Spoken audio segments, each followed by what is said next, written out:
Hey there guys, and welcome back. On this week's show, we got a little inside peek at Toronto's Ripley's Aquarium.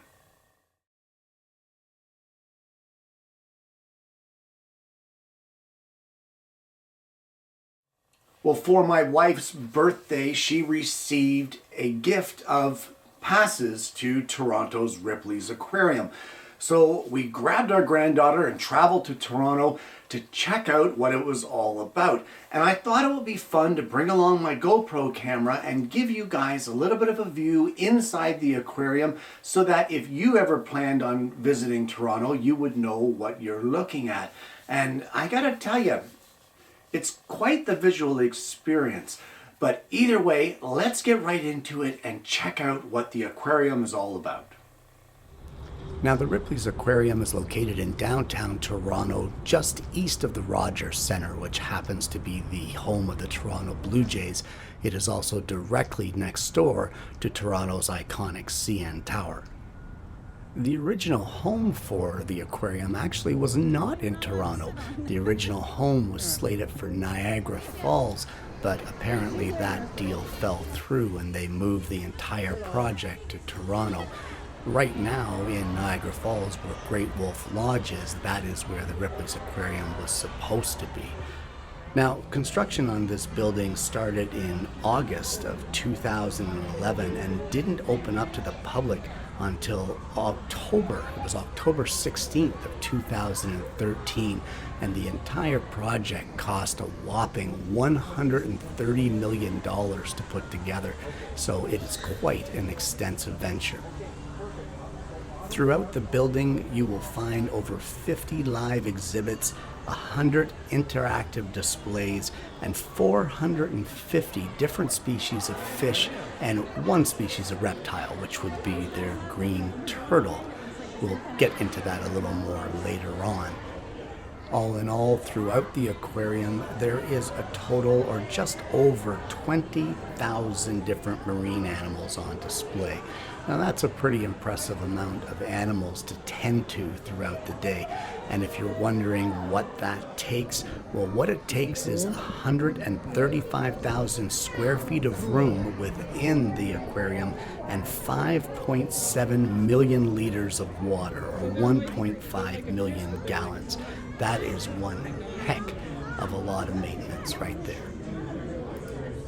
The aquarium is actually organized into 10 different galleries. There's the Canadian Waters, Rainbow Reef, Dangerous Lagoon, Discovery Center, the Gallery Ray Bay, Swarm, Nature by Numbers, Planet Jellies, Life Support Systems, and the Shoreline Gallery.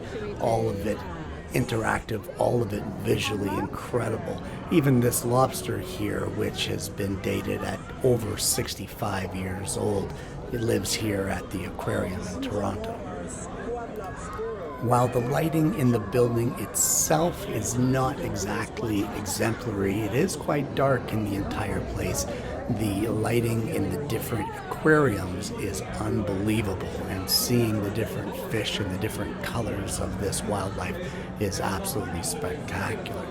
There's no problems whatsoever seeing anything in their displays, whether it be beautiful corals, whether it be starfish, whether it be just the different species swimming around in their tanks. The visuals are absolutely incredible.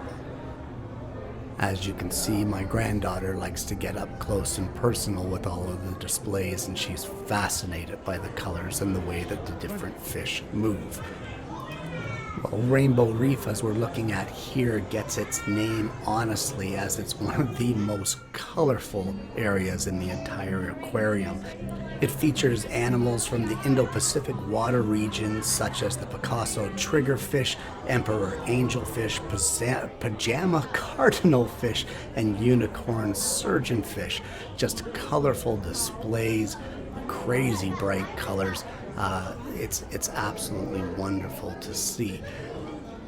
The colors are vibrant, the fish are lively, they're active, the tanks are clean.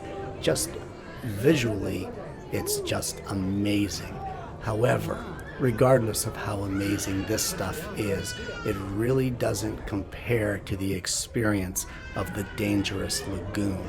Now, the Dangerous Lagoon is an area of the aquarium where, unless you are actually in a shark cage in the ocean, you would never have the opportunity to get this close to these mammoth monsters. It is unreal. These sharks just swim around, stingrays, moray eels, the green sea turtle, angelfish, they are all through there, the tiger sharks. And they come close to the glass, sawfish, things that you normally would not have exposure to, at least not where I'm from, you can have exposure to in the Dangerous Lagoon. They have a walking sidewalk through it, so you don't even have to walk around. They've really thought this out. If you're walking around looking up at these sharks swimming over your head and swimming beside you, you're going to be banging into people. But with the moving sidewalk, you can just stand there, stand still. It goes very slow and takes you through. My wife and I actually ended up going through several times because we were enjoying the visuals so much of this Dangerous Lagoon display. Just really, really breathtaking. Quite neat. Honestly, it really is. Well, as you can tell from the footage here, obviously the sharks is one of my favorite things there of the day. Always been fascinated by sharks. They're just amazing creatures, just the ultimate in hunters, just an incredible animal. But I was glad that my wife got to see her favorite while we were here at the aquarium, and that of course would be the green sea turtles. These things are just cool. They swim around in the tank. It's almost like they're flying, my wife says, the way they flap their wings, she said, and it kind of flies through the water. They're just graceful, they're just gorgeous, they are just wonderful, wonderful animals. So with the different species in this Dangerous Lagoon, being the tiger shark and the sandbar shark and the sawfish, the green turtles, all that, I was wondering why you don't see a great white ever in these displays. So I did a little bit of research. So a little fun fact for you. Apparently, great whites like to roam. They go all over the ocean. They go for thousands and thousands of miles, and they really don't do well in captivity. And anyone who's ever tried, these great white sharks just ended up ramming the sides of the aquarium at full speed, trying to escape, to get out, to roam. That is their instinct. That is what they do. They're not content to be in this area. And in most cases, they would actually seriously hurt or kill themselves from the injuries that they sustain trying to escape. So for that reason, you will not see a great white in captivity. They're just not content to be there. So while we're on the subject of sharks, just another little fun fact, the Ripley's Aquarium here in Toronto, the entire building was actually designed with a special shielded electrical system. That way any of the electrical waves or the eddy currents do not bother the shark's internal system. So all the electrical systems throughout this place is completely shielded to prevent that. I thought that was kind of a neat little thing that they thought of. I would have never thought of it, but then again, I don't know anything about sharks in that regard. Now, the aquarium has interactive sections as well, where you can crawl in through tubes and be in the center of the action of the aquarium. It turns out my granddaughter is not a really big fan of that, and she decided after about 3 feet in that that was enough for her. But she had no problem whatsoever climbing into the center of the aquariums to be in the middle of the action of those fish, in this case a lionfish. And she thinks it's great to wave at Pop through the glass, and of course to the lionfish as well. Having never been to an aquarium, I really didn't know what to expect during this visit, but I have to say the entire experience was pretty cool. I mean, the closest thing I've ever come would be going to something, say, like Marineland in Niagara Falls, or maybe to a friend's house who might have had an aquarium or a saltwater aquarium in their basement. But none of that, and I mean none of it, even compares to the different species here. Of course, with the seahorses, this was my granddaughter's, or one of her favorite things. She loves to see them at the aquarium, and I know that when she goes to the zoo, she gets to see them. But the display here was just just a little bit different for her, and she enjoyed every bit of it.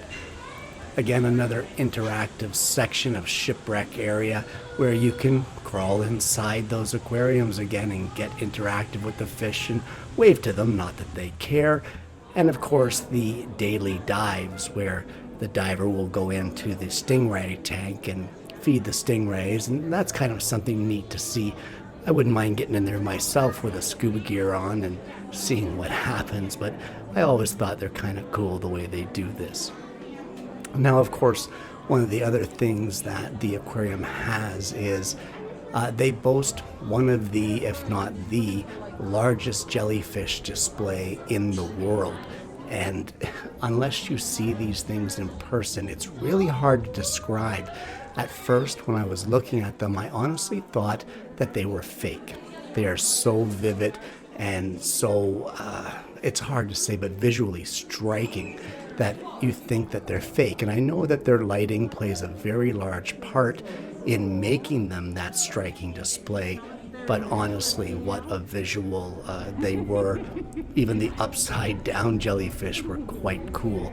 There is something that is very, very mesmerizing about seeing jellyfish float around in their tanks. All in all, it was a great day, a fun time had by all of us. It's always fun spending time doing something different with my granddaughter, and worthwhile experience. I'm glad I went, and who knows, maybe I'll go again someday. Say, and there you have it. And have it. The aquarium. Aquarium. To see the fish. The fish.